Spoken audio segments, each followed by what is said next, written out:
Hello everyone, and this is my review of week 2 of the MOOC. I hope you enjoyed it.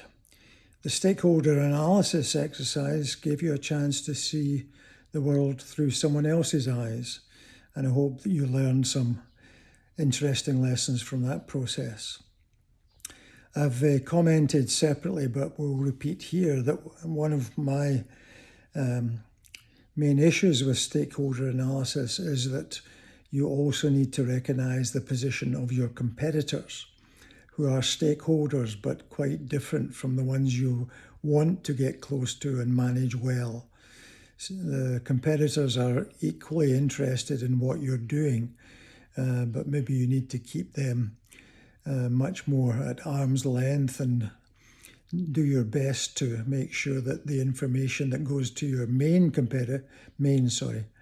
stakeholders doesn't leak out to your competitors as well.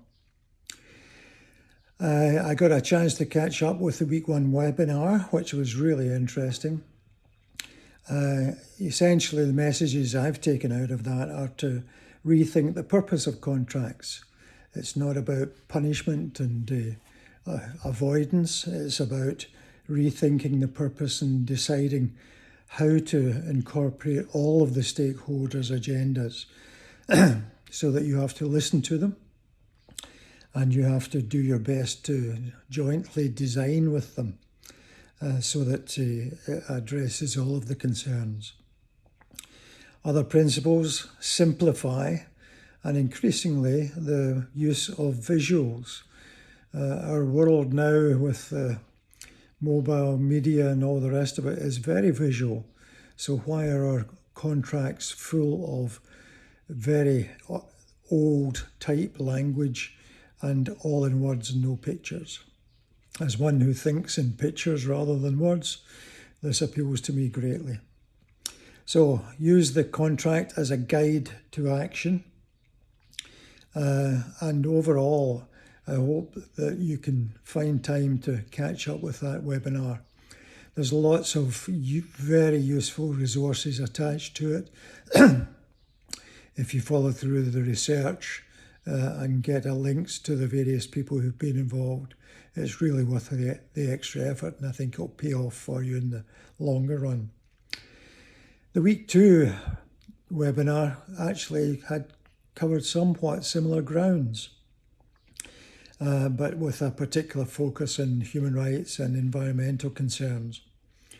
The problem, as demonstrated in the presentation, for bad contracts, effectively bad behaviours in supply chain, is absolutely huge, global, and too often main buyers at the top of the supply chain have simply thought they could pass the risks down. But by the end of the supply chain, the impact is absolutely huge on individuals. So really, I need to think about this again as a joint design process and to recognise that risk management, i.e. two sides working together on it, is much better than risk transfer, which is the old way of working. It also recognises that the process is an evolutionary one, i.e.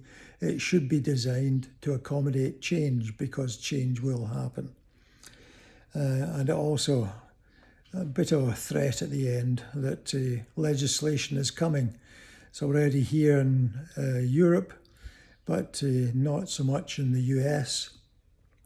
But where some governments lead, others tend to follow. So in a sense, be warned, be prepared, and rethink your contracts.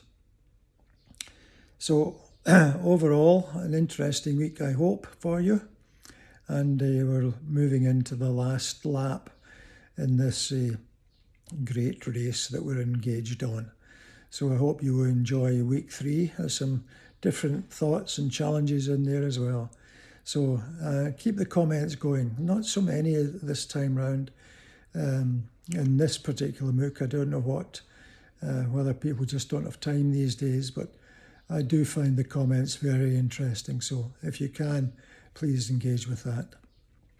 So bye for now. I'll have a few words at the end of week 3.